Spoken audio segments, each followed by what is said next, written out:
Due এই ইউনিটের এক্সামের কাট মার্ক কত হতে পারে? এবছরের কোয়েশ্চেন প্যাটার্ন কেমন ছিল? কঠিন নাকি সহজ নাকি স্ট্যান্ডার্ড মানের ছিল?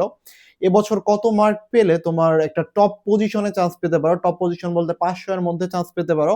অথবা কত সর্বনিম্ন মার্কস পেলে তোমার একটা ন্যূনতম সিট পাইতে পারো? এই বিষয়টা নিয়ে আলোচনা করার চেষ্টা করব এই ভিডিওতে। তো ১ম এ আসি কোয়েশ্চেনের প্যাটার্ন সম্পর্কে। আজকের যে কোয়েশ্চেনটা দেখলাম একটু আগে, এই কোয়েশ্চেনটা কি কঠিন ছিল নাকি ইজি ছিল? অনেকেই হয়তোবা বলতে পারে যে এই কোয়েশ্চেনটা ইজি ছিল। বাট আমি হয়তোবা দেখে বলতে পারি যে আচ্ছা এই কোয়েশ্চেনটা তো ইজি আছে। বাট এটা ডিপেন্ড করতেছে ওইখানে বসে যারা এক্সাম দিচ্ছে তাদের উপর। তো আমার কাছে মনে হইছে এই কোয়েশ্চেনটি স্ট্যান্ডার্ড মানের, অর্থাৎ খুব বেশি হার্ডও না, খুব বেশি ইজিও না যে ইজি যে এখানে অনেক ইজি হইছে, সবাই অনেক ভালো মার্ক তুলতে পারবে এমনও না। কোয়েশ্চেনটা একটা স্ট্যান্ডার্ড মানের কোয়েশ্চেন হইছে।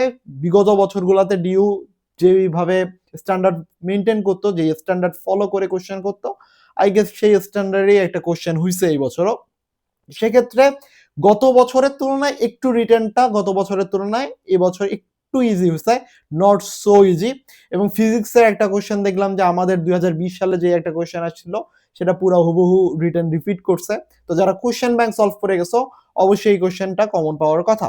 এবার আসি এবছরের কাট মার্ক কত হইতে পারে? অর্থাৎ কাট মার্ক বলতে বোঝায় যে সর্বনিম্ন কত মার্কে সে একটা ন্যূনতম সিট পেতে পারে। তো কাট মার্ক ২ প্রকার হতে পারে। একটা হলো প্রথমটা সর্বনিম্ন যে মার্কে তার একটা মেরিট আসবে, সেকেন্ডটা হলো সর্বনিম্ন যে মার্কে তার একটা ন্যূনতম সিট পাইতে পারে। সেক্ষেত্রে 60 প্লাস ১০০ তে ১২০ এ না, কিন্তু ১০০ তে যদি 60 প্লাস মার্ক পাও, অর্থাৎ 60 যদি পাও, তাহলে তোমার মেরিট লিস্টে তোমার অবভিয়াসলি ফার্স্ট মেরিটে তোমার সাবজেক্টের নাম আসবে। আর 57 প্লাস মার্ক পেলেই আই গেস 57 প্লাস মার্ক পেলে তুমি ন্যূনতম একটা সিট নিয়ে চান্স পাওয়ার সম্ভাবনা আছে। নট যে আমি বলছি জন্যই 50-70 ফিক্স হইতে পারে, সেটা 60 তেও হইতে পারে। অর্থাৎ 57 থেকে 60 এই রেঞ্জেই তোমার সর্বনিম্ন একটা সাবজেক্ট পাওয়ার চান্স বেশি। এবং সেফ জোন যদি বলো, সেক্ষেত্রে 65 প্লাস মার্ক পেলে তুমি একবারই সেফ জোনে আসো। এবং অলমোস্ট আমি বলতে পারি যে তোমার পজিশন ১,৫০০ থেকে ১,৮০০ এর মধ্যে থাকার সম্ভাবনা সব থেকে বেশি যদি 65 প্লাস মার্ক আসে। এবার আসো যে তোমার টপ মার্ক, অর্থাৎ টপ পজিশন বলতে যেটা বুঝি যে টপ ৫০০ বা টপ ১,০০০, সেক্ষেত্রে কত মার্ক হতে পারে এটা ডেফিনেটলি সেভাবে বলা পসিবল না। বাট গত বছরগুলার মেরিট অ্যানালাইসিস করলে যেটা বোঝা যায়, এবছরও হয়তো বা 10% বা অ্যারাউন্ড 8% পাস করবে যারা পরীক্ষা দিচ্ছ তাদের মধ্য থেকে। সেই ক্ষেত্রে তোমার কত মেরিট আসতে পারে যদি তুমি মার্ক পাও ৭০ মার্ক, যদি ৭০ প্লাস মার্ক পাও, আই গেস তোমার মেরিট ১৫০০-র মধ্যেই থাকবে। যদি তোমার মার্ক ৭৫ প্লাস হয়, সেক্ষেত্রে তুমি হয়তো টপ ১,০০০-এর মধ্যে থাকার চান্সেস সব থেকে বেশি। যদি মেরিট তুমি যদি ৭৫ প্লাস মার্ক পাও এবং ৭৭-৭৮ পেলে তোমার হচ্ছে পজিশন ৫০০ এর মধ্যে থাকার চান্সেস সব থেকে বেশি। এবং ৮০ প্লাস মার্ক যারা পাবে তারা টপ ২০০ এর মধ্যে থাকবে। এবং টপ সেক্ষেত্রে হাইয়েস্ট টপ মার্ক কত হইতে পারে এটা তো বলা যায় না। ৯০ প্লাস হইতে পারে, ৯৫ প্লাস হইতে পারে, ওই নিয়ে তোমার চিন্তা করার কোনো কারণ নাই। এবার আসো যে তোমার সাবজেক্ট যদি ভালো পেতে চাও, সেক্ষেত্রে তোমার কত মার্কস পেলে তোমার মনে হইতেছে যে সেফ জোন।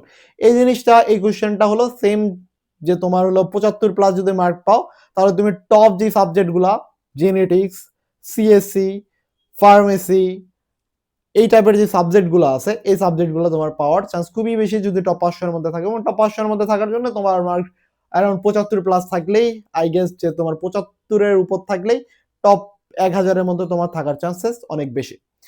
তো যারা পরীক্ষা দিছো এবং পরীক্ষা হয়তোবা অনেকের মন মতো হয় নাই, অনেকের খারাপ হইছে, অনেকের আ একবারই খারাপ হইছে। বিশেষ করে যারা মেডিকেল প্রিপারেশন নিছিল এই বছর, তাদের এক্সাম হয়তোবা অনেক আগের বছরগুলার তুলনায়, আগের বছরগুলাতে অনেক লম্বা সময় পাওয়া যেত।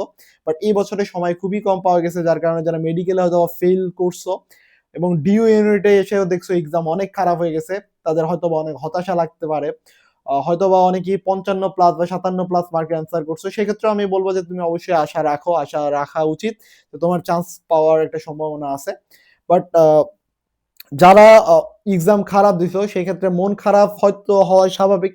এটা আমি থাকলে, আমার জায়গায়, তোমাদের জায়গায় আমি থাকলেও আমারও মন খারাপ হইতো। কিন্তু দেখো, এখন বি প্র্যাকটিক্যালি চিন্তা করতে হবে। তোমার সামনে খুবই সময় কম এবং তোমার সামনে কৃষি ইউনিভার্সিটির এক্সাম আছে, তোমার সামনে বিইউপির এক্সাম আছে, তোমার সামনে আরো আরইউ এর এক্সাম আছে, সাস্টের এক্সাম আছে।